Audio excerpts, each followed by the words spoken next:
Waalaikumsalam warahmatullahi Waalaikumsalam warahmatullahi wabarakatuh. Oke, ya. Selamat siang ya semuanya.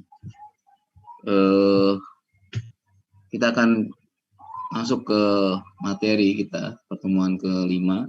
Tapi ini sebelumnya kondisi semua sehat. Kelas ini tidak ada yang itu ya, tidak ada yang bermasalah dengan kesehatan. Ya.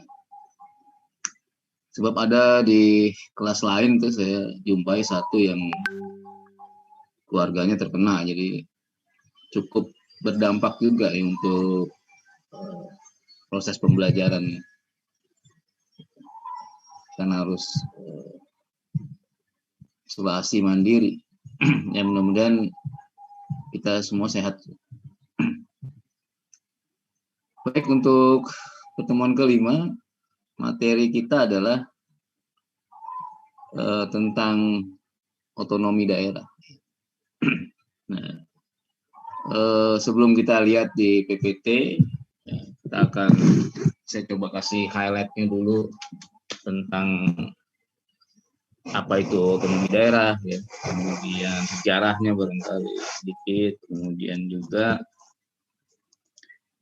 landasan filosofis dari perlunya ya atau pentingnya otonomi daerah, kemudian nanti ada prinsip-prinsip atau azas dari otonomi daerah yang nanti akan kita lihat ya di dalam PPT sudah jelas ada. Baik, saya akan mulai dulu dari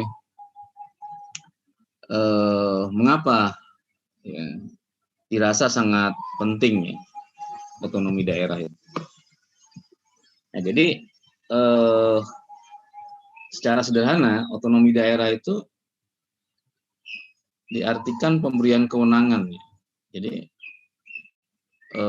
Indonesia kan diatur ya karena Indonesia termasuk negara kepulauan tersebar di ribuan pulau bahkan ya. Ini cukup unik juga dan sehingga di dalam posisi Indonesia yang geografisnya seperti negara kepulauan tadi itu tentu ada pemerintah ya, yang diberikan kewenangan. Kita katakan itu sebagai pemerintah pusat. Ya. Kemudian tentu saja di daerah masing-masing akan juga dibentuk yang namanya pemerintahan daerah. Yang kedua, karakteristik dari daerah di Indonesia itu juga unik. Karena Indonesia bukan negara daratan. Jadi antara Pulau Jawa dengan bukan Pulau Jawa itu berbeda. Ya, kalau Pulau Jawa itu subur, jadi kalau masyarakatnya misalnya ya, tidak punya penghasilan, tapi kalau dia tanam singkong, singkongnya tumbuh subur karena tanahnya sedemikian subur. Ya. Tanam cabai ya dengan cepat dia tumbuh. Tapi ada wilayah Indonesia yang terdiri dari tanah kapur. Jadi tidak seberuntung mereka yang tinggal di Pulau Jawa. Nah, itu karakteristik yang berbeda. Ya. Tentu dia sama, harusnya diposisikan sama sebagai rakyat Indonesia. Kedua, ada juga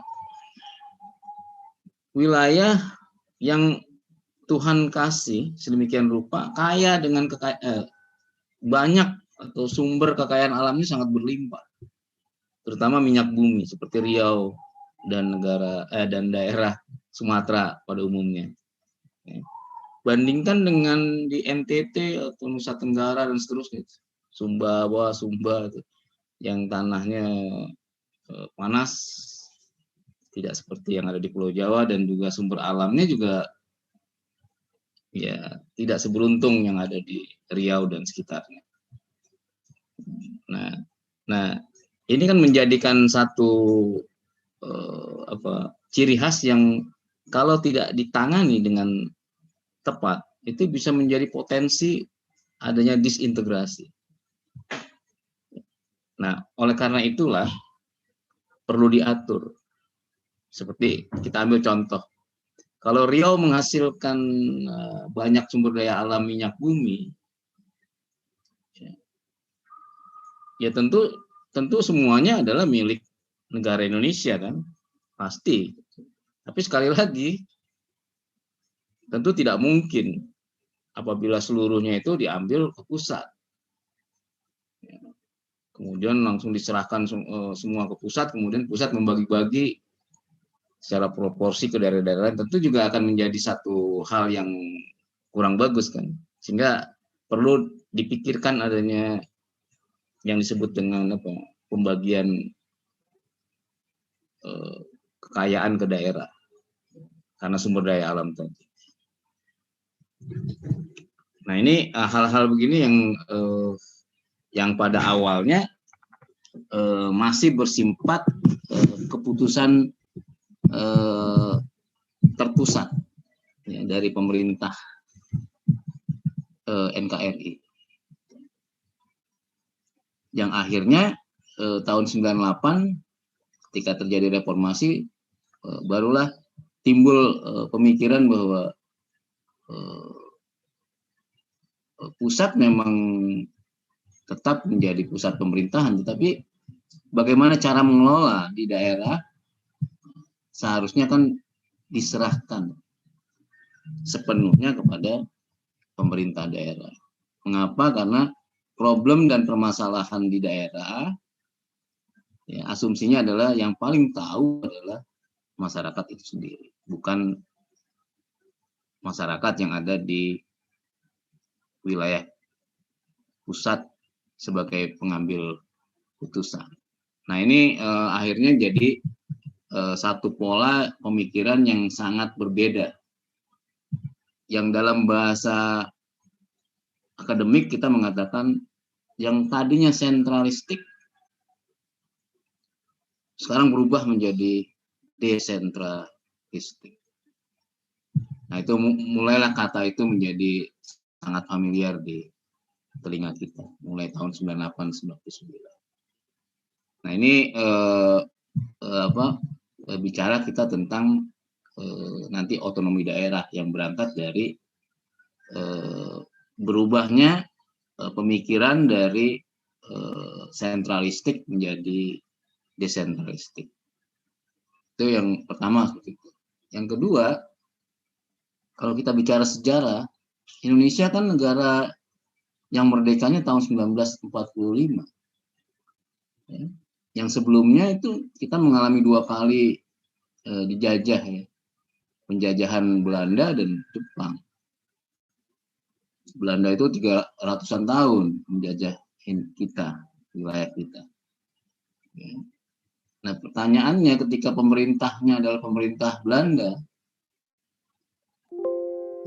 berarti sebelum Indonesia merdeka, apakah mereka juga memperlakukan hal yang sama? Apakah mereka juga sudah memikirkan tentang adanya desentralistik ini? Atau kalau mau kita pertajam lagi pertanyaannya, tentang otonomi daerah, yang Indonesia menyadari betul bahwa setelah 98 perlu ada undang-undang tentang keuangan daerah atau otonomi daerah yang dikuatkan kembali dengan undang-undang. Ya, pertanyaannya, apakah sewaktu Indonesia masih dijajah Belanda, ada nggak pemerintah Belanda itu membuat satu terobosan tentang otonomi daerah sebetulnya? Nah, kalau kita baca literatur, ya banyak literatur yang menunjukkan bahwa sejak pemerintah Belanda otonomi daerah sudah dilakukan, tapi derajatnya sedikit. Jadi mereka sudah berpikir tentang desentralistik sebetulnya, tapi derajatnya masih terlalu kecil. Ya.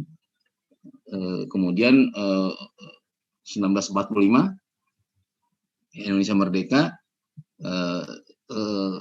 sejarah ini bahwa otonomi daerah dilakukan, derajatnya lebih besar dibanding pemerintah Belanda, tapi masih jauh dari ideal sesungguhnya. Kita ingat sekitar tahun 48, 49 itu masih ada perang saudara di Indonesia. Orang menulisnya pemberontakan, tapi saya tidak ingin menulisnya dengan pemberontakan.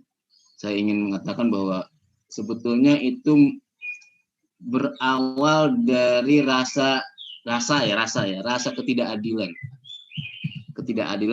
pemerintah pusat terhadap pemerintah yang ada di daerah, sehingga di mana ya, di Aceh barangkali terjadi perang saudara di Indonesia.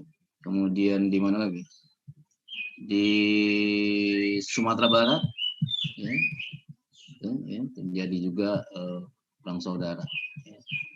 Ya, saya menghindari kata pemberontakan karena saya anggap itu bukannya karena perbedaan ideologis semata-mata, tapi asal akarnya menurut saya adalah karena adanya perasaan ketidakadilan dan ketidakmerataan, ketimpangan yang ada di antara Jawa dan luar Jawa. Di Sulawesi, jadi di luar Jawa selalu terjadi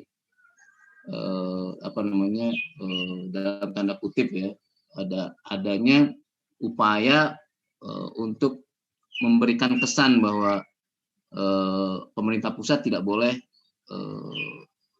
terlalu memikirkan sentralistik di Jawa saja, tapi juga memikirkan di luar Pulau Jawa. Jadi kekecewaan tokoh-tokoh masyarakat di luar Pulau Jawa itu ditunjukkan lewat dalam tanda kutip ya, tidak mematuhi perintah dari pusat, yaitu yang di Jakarta.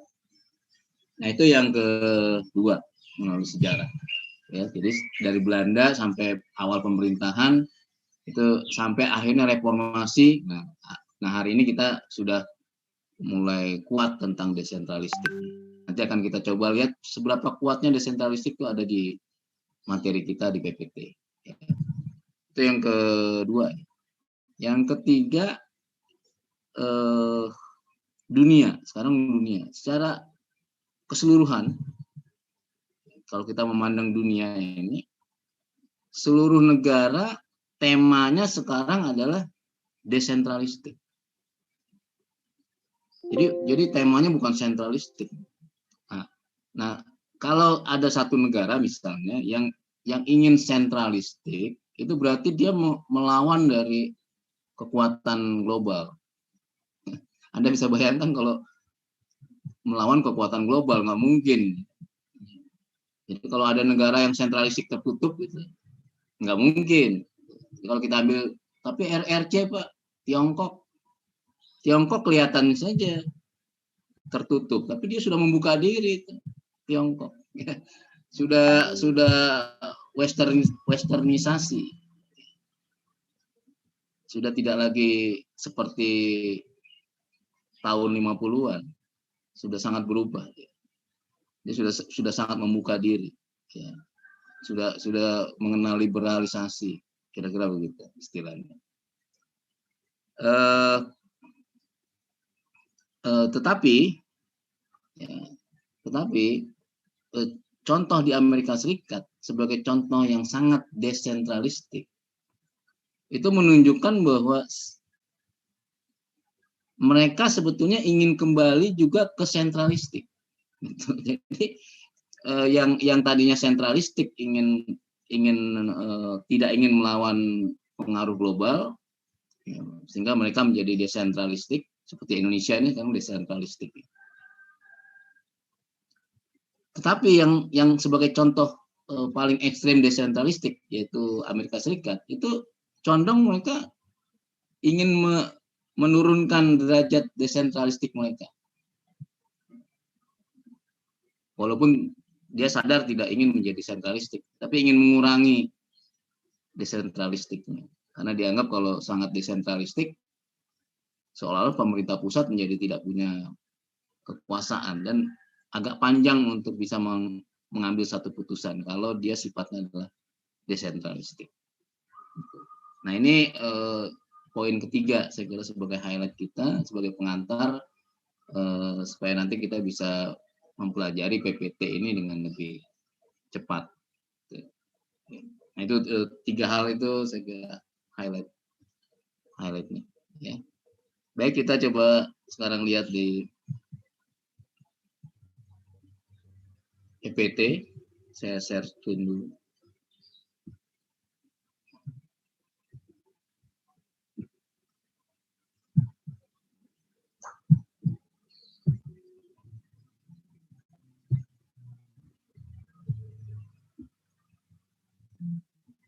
Oke, sudah terlihat di layar ya? Sudah, Pak. Oke, baik. Oke, ini tentang otonomi daerah. Ini apa definisi ya? Jadi kewajiban otonom untuk mengatur. Jadi mengatur, mengurus mengurus sendiri. Dengan asumsi bahwa persoalan itu, masalah itu, dan potensi yang ada di daerah itu betul-betul diketahui oleh masyarakatnya sendiri, bukan oleh orang luar, oleh masyarakatnya sendiri. Kita ambil contoh misalnya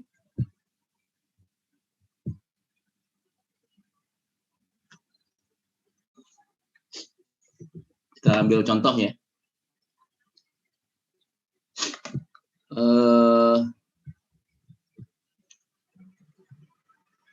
Sekitar tahun 90-an awal itu ada program pemerintah untuk membantu daerah-daerah tertinggal. Namanya, istilahnya waktu itu namanya Impres Desa Tertinggal, IDT. Jadi pemerintah pusat itu membuat kriteria tentang desa tertinggal. Setiap provinsi didatangkan oleh orang-orang pusat, melibatkan perguruan tinggi ya, yang ada di daerah, sehingga nanti akan ada indikator-indikator yang menunjukkan apakah desa A ini termasuk tertinggal atau tidak. Tertinggal itu maksudnya miskin ya. Jadi kata miskin itu kan kurang enak. Jadi diganti dengan istilah tertinggal. Nah, pada saat itu disampaikan oleh pemerintah pusat, itu banyak pemerintah daerah yang menganggap bahwa tempat kami hampir tidak ada desa miskin. Kira-kira gitu. Hampir-hampir tidak ada desa miskin. Karena barangkali malu untuk menyebutkan bahwa wilayahnya adalah miskin. Tetapi ya, setelah disurvei kemudian pemerintah pusat menyatakan setiap desa miskin akan diberikan bantuan. Jadi setiap desa miskin akan mendapatkan bantuan dari pusat. Seingat saya satu desa itu dikasih waktu itu ya sekitar 50 juta. Nah ini berbalik, anginnya berbalik. Yang tadinya mengklaim bahwa desanya tidak miskin, nah sekarang berbalik bahwa desanya memang banyak desa miskin karena insentif kalau ada mendengar kata bantuan dari pusat. Nah ini menunjukkan bahwa pemerintah daerah memang tidak bisa menyelesaikan persoalannya sendirian di daerah. Pemerintah pusat harus selalu membantu. Nah itu cara untuk melihat sebetulnya potensi dan masalah yang ada di desa. Nah, kami yang di perguruan tinggi ya waktu itu zaman itu ya angkatan saya masih mahasiswa ya, diminta untuk terjun ke desa-desa ya, yang bawa kuesioner, melihat langsung ke desa, memberi laporan, dan kami disupervisi oleh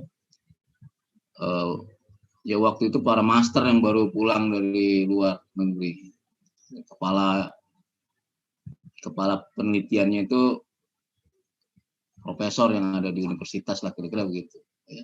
Sehingga laporan kami itu selalu dipantau mahasiswa. Jadi kalau ditanya gimana perkembangan desa, oh ya memang miskin. Kenapa miskin?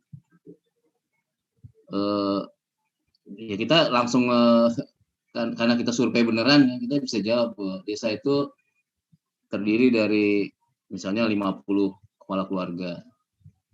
Ya.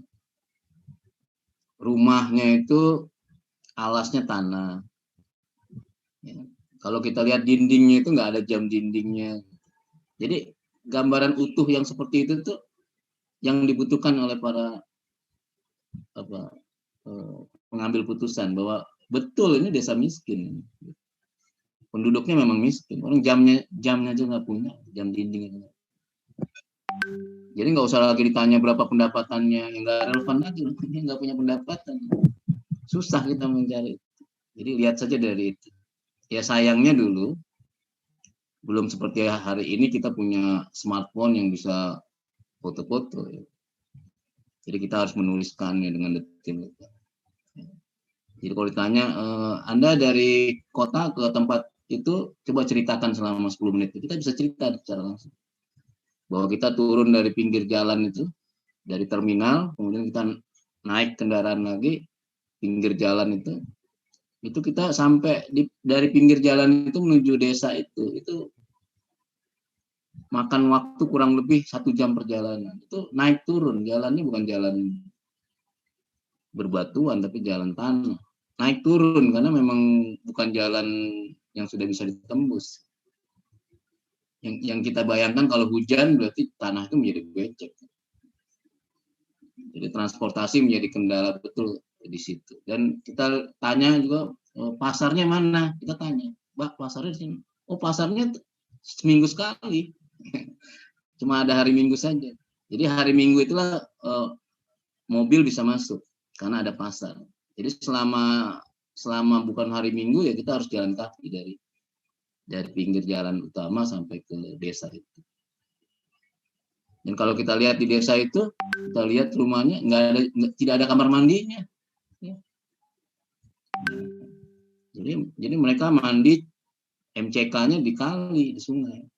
Nah itu udah menunjukkan bahwa itu miskin lah. Ya. Jangan tanya ada penerangan listrik, ya pasti nggak ada. Ya. Nah mereka awalnya mengklaim bahwa enggak kok, kami nggak miskin. Ya. Tapi begitu dengar 50 juta, ternyata memang benar. Kita datang, mereka miskin. Nah yang uniknya adalah kami melihat misalnya kamar mandi umum yang dibuat oleh kepala desa. Itu nggak jauh dari rumah kepala desa. Dibangun sekitar 6 atau 7 kamar mandi. Kamar mandi ya. Tapi kalau diperhatikan kamar mandi itu cuma kepala desa dan keluarganya saja yang menggunakan. Kenapa? Karena masyarakat menganggap sebetulnya bukan itu yang kami butuhkan. Kami itu bukan butuh kamar mandi itu. Ada hal lain yang sebetulnya kami butuhkan daripada kamar mandi. Nah itu menunjukkan bahwa masalah harusnya berasal dari masyarakat, bukan dari pusat. Sehingga pusat selalu mengatakan lebih pintar daripada yang di desa. Asumsinya begitu.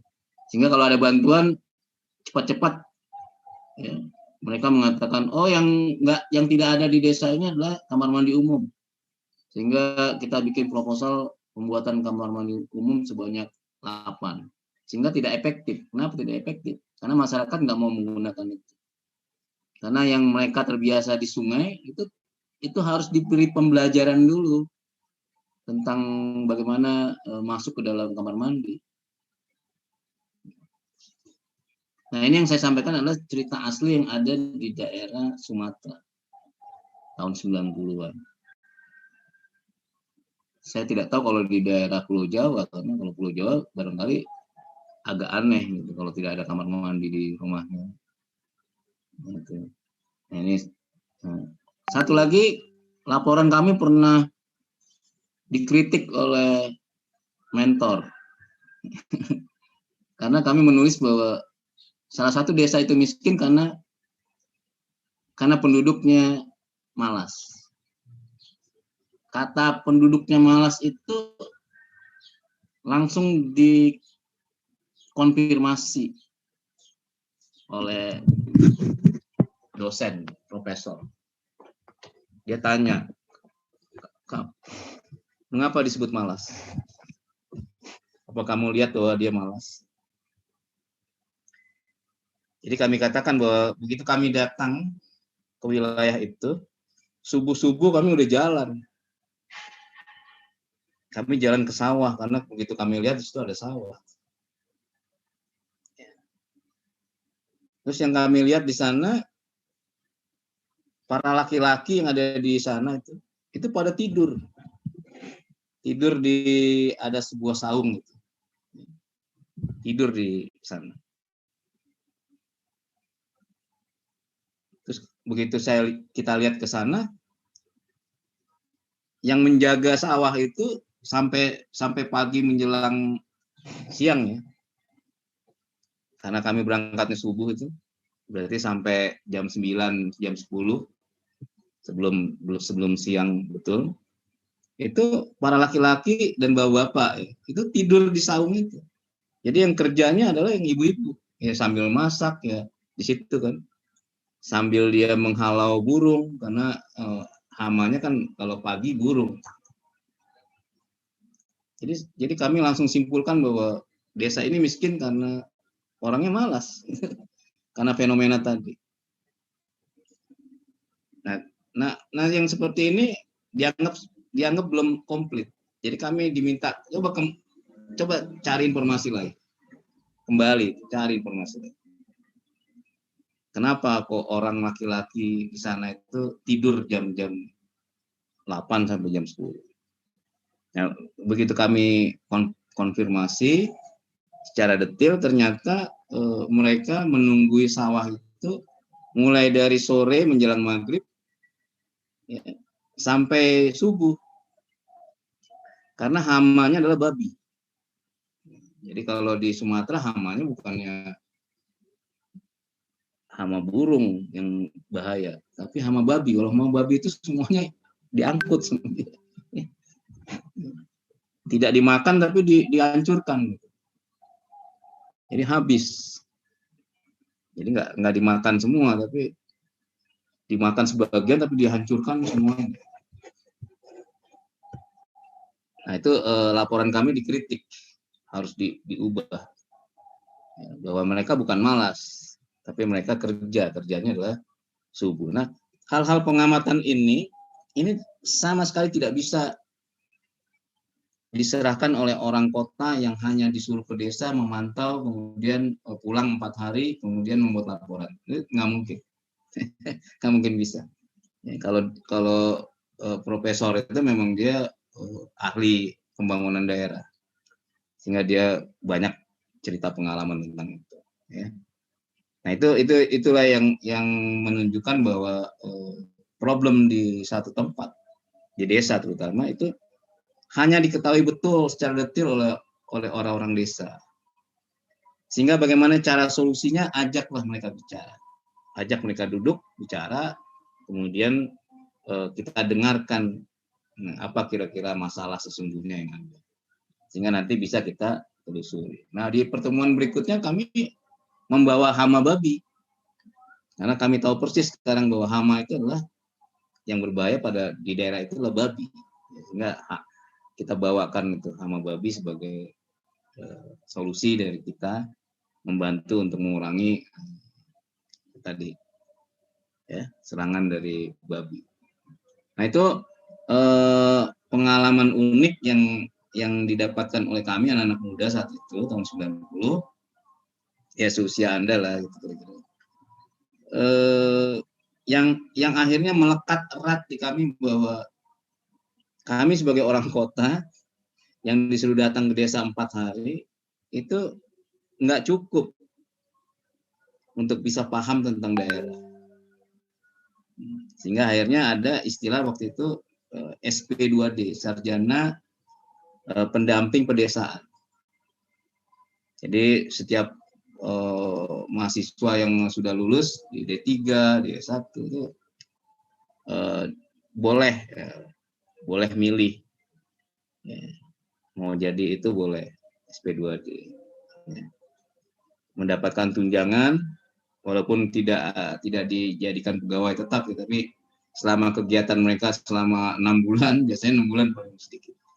Nah, mereka tahu persis sekarang keadaan di desa yang sesungguhnya. Ya.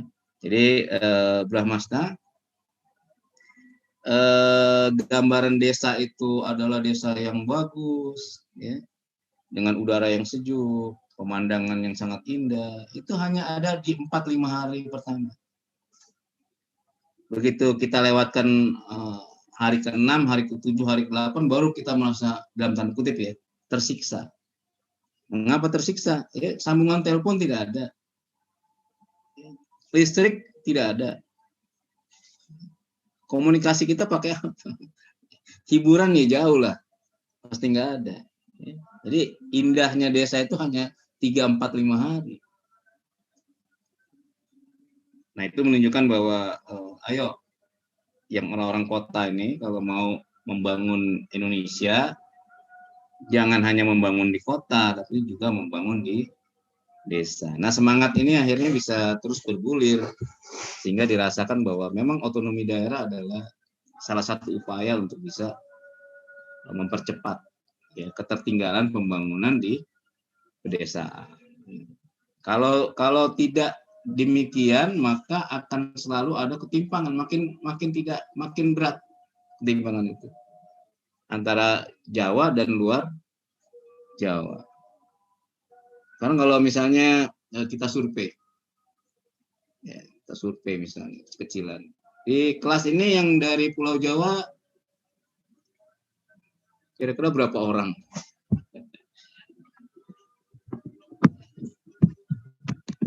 Kalau Brahmasta udah pasti Jawa. Ya. Nadir Faisal barangkali Sumatera barangkali. Afulina Ginting mewakili Sumatera. Jadi kalau kita baca yang lain, yang kalau Arum Rahayu ya ini pasti Jawa. Agus Jawa. Alif ini apa lagi? Paling orang Bekasi ya. Alif di mana, Alif? Di Tangerang, Pak. Hah? Tangerang. Ya, Tangerang, nggak kenal listrik mati. Wulandari, wah ini paling orang Bogor, Cianjur, Bukan, Jawa Pak. Barat. Hah? Jawa, Pak. Iya, Jawa. Noval ini seperti Sumatera, tapi kalau dari wajahnya orang Jawa. Ya, Pak? Iya, Pak. Iya.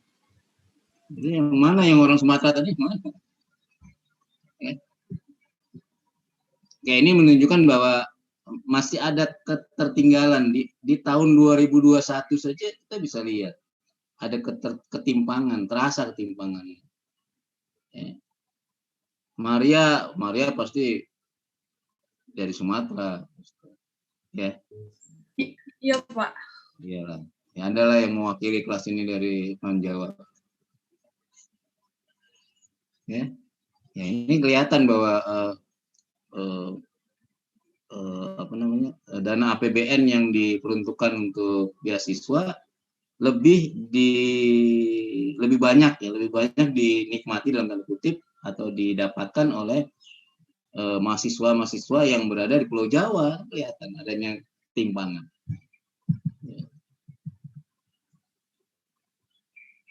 Jadi kalau dari sisi azas keadilan misalnya, ya kalau diadu ya kalah misalnya. Ya. Kalah kan?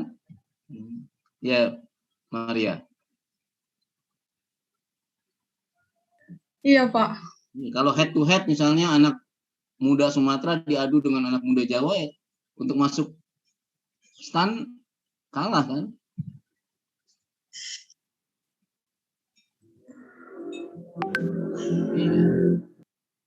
Nah, ini PR kita sebetulnya, ya. Jadi PR kita. Jadi para pemikir untuk pendistribusian aset kekayaan itu harus memikirkan ini sebetulnya. Nggak cukup memikirkan bahwa kita akan membantu mahasiswa-mahasiswa yang pintar ya, dengan membuka sekolah kedinasan namanya PK Instan 100% murni, tidak ada permainan, fair 100%. Ya. Tapi kita berikan kesempatan kepada mereka-mereka yang memang bisa masuk ke sana melalui tes. Ya hasilnya adalah tadi yang masuk Siti, Rizky, Hilma, ya, yang berasal dari misalnya Pulau Jawa. Sedangkan setelah yang ke-6, ke-7 baru Maria Tabukolon mewakili Sumatera. Nah, kalau ini dibiarkan pola ini tidak diperbaiki, maka akan ada lagi Jawa sentris dan ketimpangan di daerah lain. Nah ini perlu kita pikirkan kembali. Jadi otonomi daerah itu nggak hanya berhenti memberikan kesempatan yang sama, tapi memberikan secara proporsional. Saudara-saudara kita, teman-teman kita yang di Papua, ya kalau dibiarkan bersaing dengan si Siti ya kalah terus. Paling 3 putaran barangkali masih bisa ikutin, tapi begitu putaran keempat ya sudah jauh ketinggalan. Ya. Nah ini yang sebetulnya menjadi PR kita bersama. Ya. Saya pernah mengamati tentang mengamati sepintas ya tentang SDM yang ada di Papua, yaitu tentang persentase untuk bisa masuk ke PK Instan. Waktu itu masih STAN namanya. Sekitar mungkin 15 tahun yang lampau ya, saya pernah coba tuh. Di mana kalau di Malang saja itu jumlah orang yang daftarnya bisa mencapai ribuan. Di kota Malang saja ya. Belum Surabaya, belum lain. Pasti angkanya di atas 10 ribuan pesertanya. Kalau di sana itu pesertanya 500, di bawah 500 orang. Dari 500 orang itu 1 yang masuk, yang lolos STAN. Kira-kira 12 tahun yang lalu. Itu saya telusuri siapa, anak siapa. Jadi saya coba tanya, dari namanya ternyata ayah ibunya orang Jawa. Jadi orang Jawa juga yang kebetulan ada di sana dan orang tuanya kerja di sana. Jadi kalau kita buat pertandingan itu dengan fair, secara fair ya, seperti keadaan hari ini ya, agak susah untuk saudara-saudara kita yang ada di Papua dan sekitar untuk bisa masuk ke PK Instan. Nah oleh karena itu kan perlu ada terobosan baru. Ya. PK Instan, Kementerian Keuangan harus bicara dengan kepala daerah yang ada di Papua. Apa yang mereka butuhkan sebetulnya? Kalau mereka membutuhkan, kami butuh memang tenaga-tenaga ahli di bidang akuntansi. Ya berarti carilah putra terbaik di sana. Kirimlah ke STAN. Buatlah kegiatan supaya anak-anak Papua bisa belajar di kampus STAN. Jurangmangu, Bintaro, sektor 5. Supaya budaya, tradisi belajar, kebiasaan belajar, atmosfer belajar, itu mereka tahu persis ketika mereka ditempatkan di STAN. Tentu melalui jalur tersendiri, karena mereka tidak mungkin atau agak susah untuk bisa bersaing dengan Anda semua. Nah itu sudah akhirnya kita lakukan. Jadi silakan mereka rekrut sendiri. Siapa putra terbaik mereka, ada 20 anak. Di mana 20 anak ini punya tanda tangan bahwa mereka siap untuk belajar di STAN Bintaro sektor 5. Sehingga mereka akhirnya menjadi contoh. Dan sekarang sudah ada yang menjadi kabak keuangan di sini. Bahkan ada yang menjadi menteri keuangan bukan di Papua tapi di mana? Timor Leste, karena entah kenapa bahwa barangkali nyebrang ke sana akhirnya jadi warga negara sana, padahal dia pernah belajar di kampus STAN melalui program khusus ya, melalui program khusus. Nah itu salah satu cara kita untuk mencari tahu sebenarnya persoalan daerah. Nah inilah intinya dari otonomi daerah. Jadi otonomi daerah itu tidak bisa didekati dengan pendekatan sentralistik, nggak bisa. Dia harus didekati dengan desentralistik. Harus diajak bicara. Ya, orang-orang daerah harus diajak bicara. Apa masalahnya, apa yang diinginkan, bagaimana solusinya. Dan itu yang perlu kita berikan kepada teman-teman kita yang ada di daerah. Ya. Jadi sekali lagi Anda beruntung karena berada di daerah Jawa dan sekitarnya. Oke, saya kira itu. Ada pertanyaan? Silakan kalau ada pertanyaan.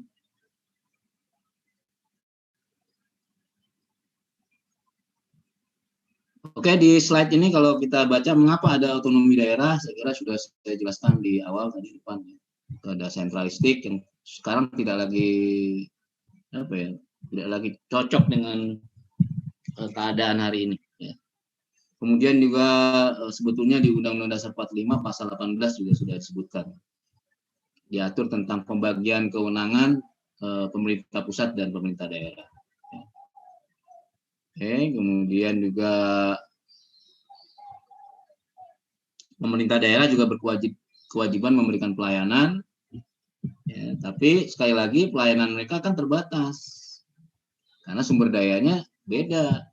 Ya. Kalau DKI ya ibu kota, ya. Dia nggak perlu dapat bantuan pemerintah pusat karena sudah betul-betul mandiri. Ya. Jadi yang dibutuhkan adalah daerah-daerah yang masih membutuhkan itu. Ya. Ya. Oke, saya kira itu bahan kita. Silakan dibaca nanti seterusnya ya. Ya. Dasar hukumnya ada, silakan nanti dipelajari. Ini juga ada di dalam penyelenggaraan pemerintah yang bersih dari KKN. Jadi ada Undang-Undang Nomor 34. Nah ini ada azas, ada 7 ya, efisiensi dan efektivitas. Yang didahulukan yang mana sih? Efisien atau efektif?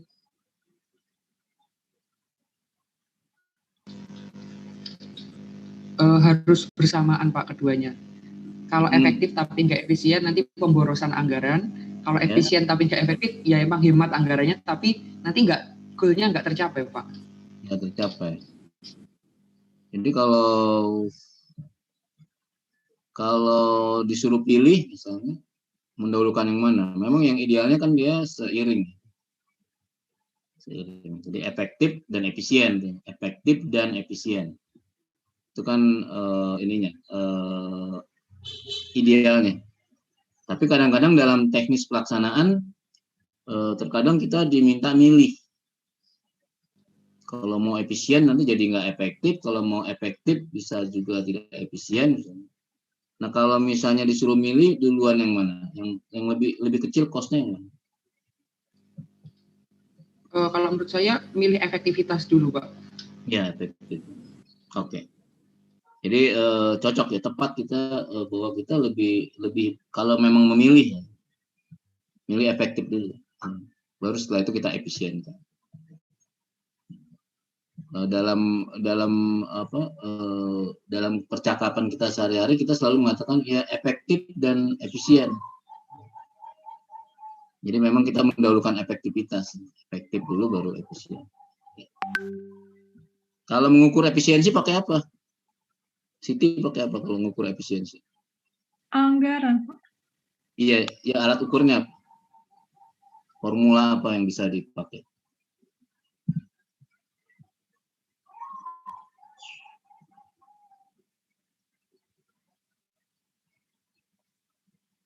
Dia bisa pakai input output kan?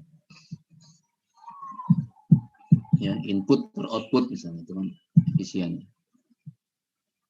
Nah, kalau efektif agak efektif lain lagi. Lain lagi efektif. Jadi ukuran efektif itu dia sifatnya lebih kepada efek, namanya efektif, ya, efeknya atau dampaknya lah gitu. Itu efektif. Jadi kalau pembangun di kampus TAN ya, pembangunan air mancur, nah, pembangunan air mancur. Jadi kita ukur inputnya apa, berapa, terus outputnya berapa, rasionya kita bisa ukur. Oh, ini efisien, benar, efisien nih, membangunnya ini bagus nih, nggak ada pemborosan, gitu. Ya. Jadi nggak ada yang redunding, gitu. Nggak ada yang dibikin, begitu dibikin bongkar, nggak ada. Ini bagus nih, efisien dia bikin. Tapi efektif nggak? Nah, begitu dia mau jadi, kita tanya ke mahasiswa sebetulnya Anda butuh air mancur yang bagus ini yang harganya 1,5 miliar nih. Ini 1,5 miliar proyeknya. Apa Anda mau dibikinin wifi gratis di setiap pojok? Setiap pojok dikasih kayak saung dikit yang harga saungnya murah lah, gitu. Paling 5 juta gitu. Ya. Tapi ada 20 titik misalnya. Ya. Kemudian mahasiswa bisa akses wifi gratis misalnya, di situ. Kira-kira yang Anda butuhkan mau air mancur atau saung dengan wifi gratis? Maria, mau apa Maria? Saung, Pak. Iya, dia pasti pilih saung. Mahasiswa pasti kalau disurvei 10 orang, 100 orang pasti pilih itu. Jadi kita bisa mengatakan, ya dari sisi efektivitas sebetulnya ya nggak efektif. Gitu. Bangun air mancur, gitu kan? Kenapa? Ya karena kita kan sudah survei mahasiswanya sebenarnya nggak butuh air mancur. Yang ada tulisan PKN itu hanya dibutuhkan kalau selesai kuliah. Selesai kuliah, dosennya ditarik-tarik, Bapak foto dulu, foto.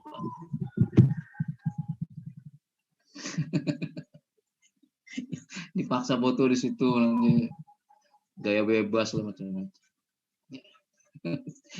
Itu yang sering kita perhatikan kan, teman-teman kita mahasiswa itu foto-foto di situ. Jadi penting untuk saat itu, tapi kalau setiap hari enggak juga gitu. Anda pasti pilih wifi lah Pak, atau perpustakaan yang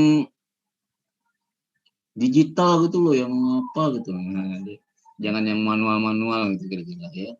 Sehingga akses Anda untuk mendapatkan informasi digital itu sangat kuat. Ya, di perpustakaan yang wifi-nya nggak pernah down gitu. Oke, lancar. Itu pasti Anda milih. Jadi kita bisa mengatakan air mancur itu efisien sih, nggak ada pemborosan dalam pembangunannya, tapi nggak efektif atau kurang efektif. Jadi Anda bisa sekarang mengukurnya itu. Jadi seolah-olah kampus STAN itu nggak diketahui orang kalau nggak ditulis PKN STAN di atasnya. Iya kan? Apa gunanya ditulis besar-besar PKN STAN, apa gunanya? Kira-kira Marcel.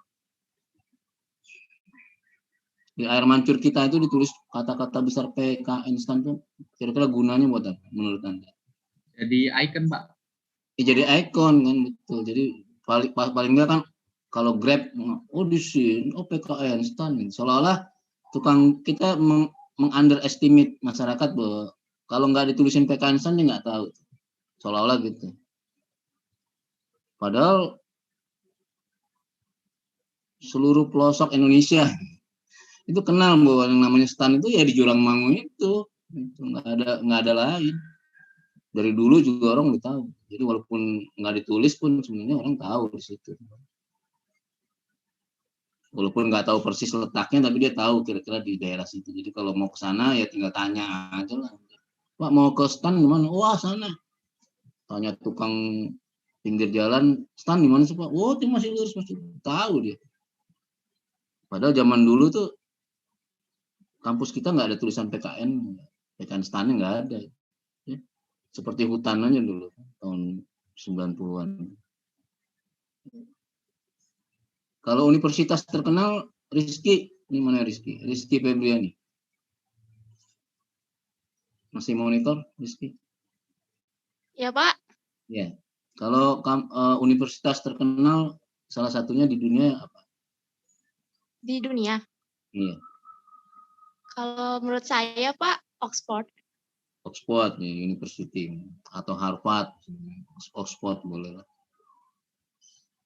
Jadi kalau di Harvard University itu, kalau kita lihat kampusnya nggak ada tulisan besar-besar Harvard. Karena nggak perlu ya. Karena orang anak kecil pun tahu kalau Harvard itu terkenal di dunia. Jadi orang tahu tempatnya bahkan ke Harvard. Jadi pede mereka, nggak usah ditulis Harvard. Nah, jadi kita usulkan kalau nanti perawatannya mahal si air mancur tadi, lebih baik dihentikan. Ya kan? Kalau perawatannya mahal lebih baik dihentikan, biar saja dia seperti itu, jadi nggak ada pemeliharaan lanjutan. Lebih bagus anggarannya dialokasikan untuk tadi yang Siti bilang tadi, bagusnya bikin wifi aja Pak di 20 titik, bikin saung sederhana. Itu bagi kami lebih dibutuhkan misalnya. Nah sekarang misalnya kita kritisi lagi, dalam pembangunan itu PKN STAN nanya mahasiswanya, sebetulnya yang dibutuhkan mahasiswa apa sih? Ina, atau ini pengurus di kampus nih pernah ditanya, ada nggak pengurus kampus di kelas ini? Pernah nggak ada ditanya, Anda butuh apa sih sebetulnya?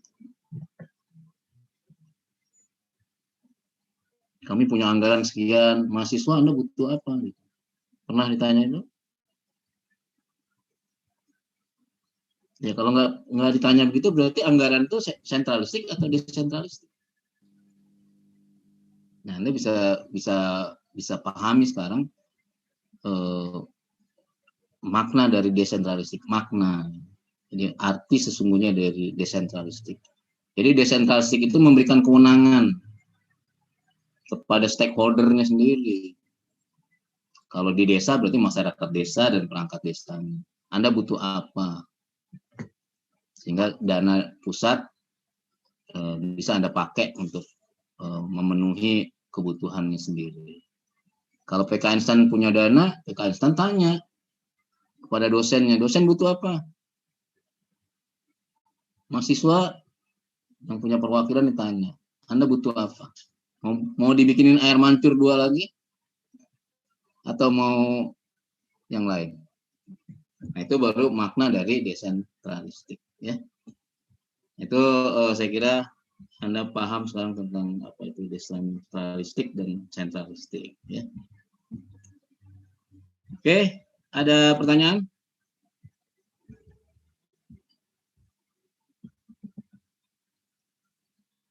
Tidak seluruhnya pasti.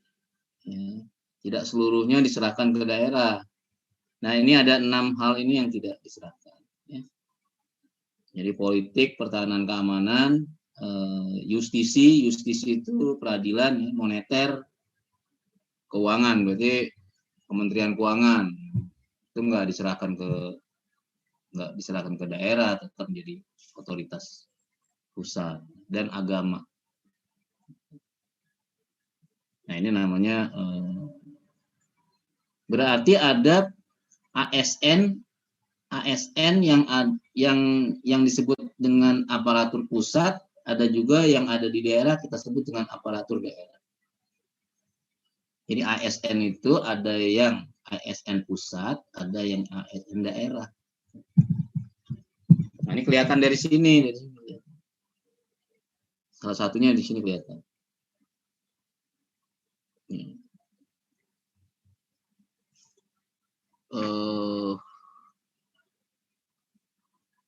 kalau ABRI, TNI, Polri itu ASN pusat atau daerah? Bukan ASN, Pak. Tapi itu PNS.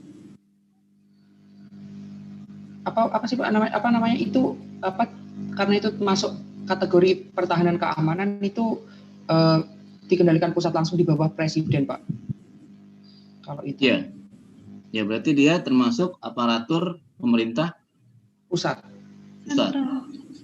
Ya, pusat. Sedangkan pegawai Pemda itu adalah aparatur pemerintah daerah. Kalau guru itu sekarang ada 2, Pak. Yang SD sampai SMP itu di kabupaten, kalau yang SMA itu setahu saya provinsi, Pak. Daerah jadinya. Ya daerah. Jadi dia daerah. Nah, jadi termasuk guru itu aparatur pemerintah, tapi pemerintah daerah. Jadi masing-masing daerah punya kewenangan untuk mengatur guru di masing-masing tempatnya. Kan gitu dasar berpikirnya.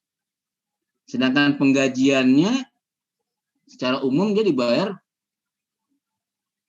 pakai APBN. Tapi tunjangan di daerah diserahkan masing-masing kepada daerah sesuai dengan kesanggupan daerah masing-masing. Itu kan karena karakteristik daerah tadi berbeda. Anda bisa bayangkan kalau misalnya gajinya sama, kan jadi lucu kan.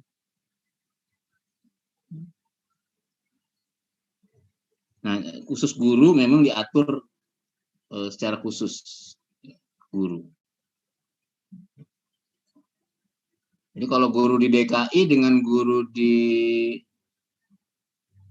NTT beda tunjangan daerahnya.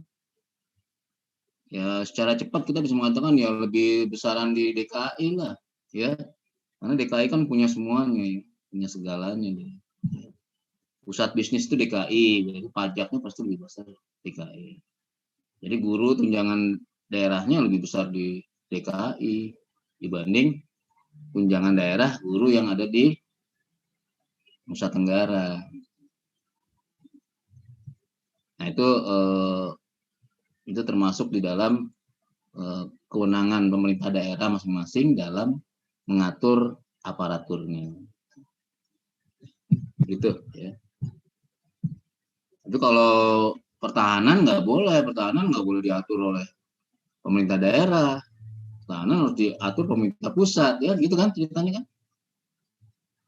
Iya. Supaya ada kewenangan, karena dianggap 6 ini adalah hal-hal yang rawan seandainya didesentralistikkan. Ada hal-hal yang berbahaya kalau dia didesentralistikkan. Misalnya masalah pertahanan, ya nggak boleh. Kalau pertahanan itu nggak boleh, dia harus komando satu dari pemerintah pusat. Ya. Masalah keuangan, ya, moneter, fiskal, ya itu nggak boleh, pasti harus pusat. Nggak boleh ada dualisme kepemimpinan nanti di sektor itu. Termasuk di agama juga begitu. Jadi tidak semua semuanya diserahkan, tidak. Ya. Tapi kalau termasuk guru tadi, ya oke, aturlah, ya sedemikian rupa. Baik, itu saya kira ya. Ya, ada pertanyaan? Izin bertanya, Pak. Oke, silakan. Ini Pak, terkait sekarang ini kan otoda atau otonomi daerah ini sudah pelaksanaan itu sudah luas sekali gitu Pak. Apa di Indonesia itu bahkan termasuk ada daerah-daerah yang dikatakan khusus gitu Pak, punya status khusus gitu Pak. Tapi justru sepertinya permasalahan di daerah itu terutama di bidang transparansi gitu Pak. Itu kan sepertinya justru timpang gitu Pak dengan pusat itu. Nah, pusat itu apakah ini Pak, tidak memiliki suatu sistem pengawasan yang bagus yang bisa mencakup ke pemerintah daerah gitu Pak. Karena kan kalau kita lihat banyak juga justru banyak kepala daerah yang tersandung kasus-kasus seperti itu Pak. Terima kasih Pak. Ya ini ya betul, ini pertanyaan bagus. Jadi kalau dia sentralistik, maka pemilihan pemerintah daerah itu langsung dipilih oleh pusat. Itu namanya sentralistik. Gubernur, ya sampai ke bawah itu semua pusat yang pilih. Ya artinya presiden. Itu namanya sentralistik kan.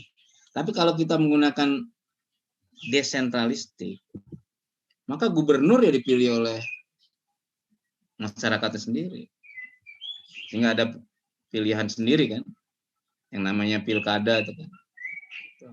Ya. Pemilihan bupati sampai ke pemilihan bupati pun. Jadi kalau di provinsi itu namanya gubernur, ya, misalnya daerah mana ya? Jawa Barat misalnya, provinsinya Jawa Barat kan, sehingga pemerintah daerahnya adalah kepala daerah Jawa Barat adalah gubernur Jawa Barat. Tapi kan ada kabupaten, misalnya kabupaten apa Bandung Selatan misalnya atau Bandung. Nah itu ada bupatinya atau Bogor misalnya, termasuk Jawa Barat. Dipilih juga oleh masyarakat Bogor, Kabupaten Bogor. Sehingga dari sisi itu dua-duanya punya legalitas yang kuat yang sama antara gubernur dan bupati. Ya. Tadi kita mau bicara tentang bagaimana presiden dengan gubernur. Ya gubernur menganggap saya kan dipilih juga sendiri. Ya, jadi seolah-olah legitimasi dia kuat. Memang kuat karena dipilih oleh masyarakat sendiri. Ya. Sama kalau presiden kan skupnya negara. Sama juga. Jadi konsekuensi dari desentralistik memang kewenangan presiden kepada gubernur menjadi turun dibanding kalau dia sentralistik. Nah, itu dari sisi kewenangan memang kewenangannya menjadi berkurang. Sehingga seolah-olah gubernur punya kebijakan sendiri yang bisa dalam tanda kutip berbeda pandang dengan kebijakan pusat. Nah, itu kan yang sering terjadi hari ini. Ya, termasuk kebijakan politis. Jadi ada beberapa provinsi yang dianggap oleh pemerintah pusat dianggap kebijakannya itu terkadang berbeda dengan kebijakan pemerintah pusat. Nah, ini kan ada kasus seperti itu. Ya bisa jadi karena itu tadi, karena legitimasi dari gubernur sangat kuat kan. Karena dia tidak bisa dijatuhkan oleh presiden. Karena tidak dipilih oleh presiden, tapi dia dipilih oleh masyarakat melalui pilkada.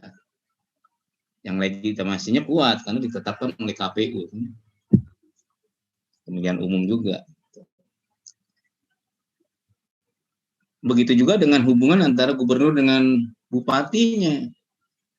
Jadi dalam kondisi yang sekarang ini, yang otonomi daerah semakin kuat ini, itu bupati itu bisa marah sama gubernur. Itu bisa terjadi. Ya. Bisa dia berseberangan dalam pengambilan putusan. Sangat dimungkinkan karena dia punya legitimasi juga yang kuat. Nah, ini namanya konsekuensi kalau dia adalah desentralistik. Nah, sehingga justru sekarang ini menurut saya keterbukaannya menjadi kuat. Kapan dia akan bagus? Ya ukurannya adalah kalau pemilihan berikutnya kan dia bisa 2 kali. Pemilihan berikutnya. Kalau dia punya kebijakan yang bagus bagi masyarakatnya, ya berarti dia akan punya peluang dipilih kembali. Itu dia konsekuensi ini. Jadi dia tidak bisa diberhentikan oleh bupati, tidak bisa diberhentikan oleh gubernur. Karena dia punya kekuatan yang terpisah sekarang. Ya. Walaupun sebetulnya dalam kebijakan tingkat provinsi, ya si bupati atau kabupaten itu masuk dalam wilayah gubernur, kepala daerah. Nah, tadi yang dikatakan Brahmasta tadi, ya seharusnya sih hubungannya baik kan. Nah, hubungan baik itu akan ada dalam tanda kutip kepatuhan ya. Hubungan baik kepatuhan itu kan ada kalau ada otoritas. Sebagai contoh misalnya rektor. Rektor itu siapa yang pilih? Nah, kalau rektor itu dipilih oleh dosen-dosen yang ada di universitasnya sendiri, ya, berarti dia punya otoritas yang kuat sehingga dia akan mendengarkan suara-suara dari dalam kampus, yaitu yang diwakili oleh dosen dalam senat. Tapi kalau misalnya dosen dipilih oleh rektor dipilih oleh presiden misalnya, langsung, ya mau nggak mau si rektor di bawah perintah presiden, bukan di bawah perintah senat. Nah, ini kan jadi dari sisi otoritas begitu. Jadi kalau mau memandang dari sisi, harusnya rektor itu harusnya patuh loh sama presiden. Ya, buat peraturan bahwa rektor diangkat oleh presiden, selesai. Maka presiden akan memilih rektor yang dalam tanda kutip ya memang punya pandangan yang sama kan, sehingga tidak ada kebijakan rektor yang berseberangan dengan kebijakan presiden misalnya. Itu cara secara politis orang membuat peraturan, itu caranya. Tapi kalau kampus, universitas memandang bahwa independensi kami harus kita jaga. Nah, kalau mereka ingin jaga independensi mereka sendiri, maka legitimasinya harus kuat. Syarat legitimasinya kuat, ya rektor dipilih oleh dosen, wakil dosen yang ada di dalam senat. Itu semua diatur di dalam apa? Di dalam statuta misalnya. Nah, ini sebagai contoh saja, tadi saya ambil contoh supaya kelihatan bahwa otoritas akan menjadi berkurang karena memang desentralistik. Itu satu konsekuensinya. Tapi dari sisi pengambilan putusan, menurut saya desentralistik lebih positif. Mengapa? Karena tadi desentralistik itu berarti menempatkan bahwa yang tahu persis masalah dan bagaimana solusi yang akan dicari adalah orang yang ada di wilayah itu. Jadi kalau universitas pengen maju, universitasnya harusnya diberikan kewenangan kan untuk mengatur sendiri kurikulumnya misalnya, walaupun nanti ada campur tangan sedikit dari pusat ya. Karena ini masuk wilayah tadi, wilayah-wilayah yang pemerintah harus masuk ke dalam. Misalnya untuk kurikulum D3 harus ada mata kuliah kewarganegaraan ya, karena ideologi Pancasila akan kita masukkan ke dalam itu. Kan kita udah sepakat bahwa Pancasila sebagai sebuah ideologi kita kan. Oke, setuju, berarti masuk ke dalam peraturan itu. Hanya sampai di situ. Tapi bagaimana cara untuk meningkatkan universitas itu menjadi 10 ranking dunia atau 100 ranking dunia targetnya. Kalau sekarang masih 600-an, kita mau bikin 100 misalnya. Ya bikinlah program masing-masing, terserah. Universitas Indonesia mau bikin apa. Nah, itu berarti kewenangannya diberikan kepada kampus. Nah, itu namanya otonomi daerah.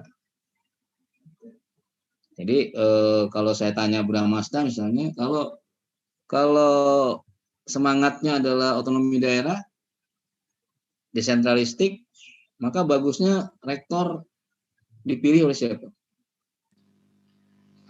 oleh apa namanya Pak dosen-dosen yang dia ada dalam satu senat.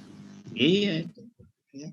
Artinya mereka dominan punya suara. Kalau misalnya ada yang lebih, misalnya diberikan kepada menteri pula, misalnya menteri, karena menteri kan membawahi bidang pendidikan, misalnya menteri pendidikan dan kebudayaan misalnya, maka menteri itu punya suara, tapi suaranya misalnya paling banyak sepertiga misalnya.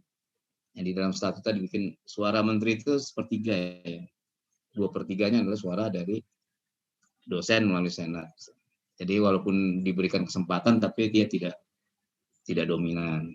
Itu sebagai bentuk bahwa universitas menghormati kepada otoritas yang lebih tinggi, yaitu Menteri Pendidikan dan Kebudayaan. Kalau PK instan, iya harusnya dari dosen sendiri. Tapi karena kita di bawah Kementerian Keuangan, ya Ibu Menteri Keuangan harus punya sumbangsih juga pemikiran kepada kemajuan STAN kan, ya, melalui pemberian suara. Jadi Menteri Keuangan itu kalau milih sesuatu itu kekuatan suaranya misalnya 1/3 gitu. Ya, sehingga tinggal butuh sedikit lagi untuk bisa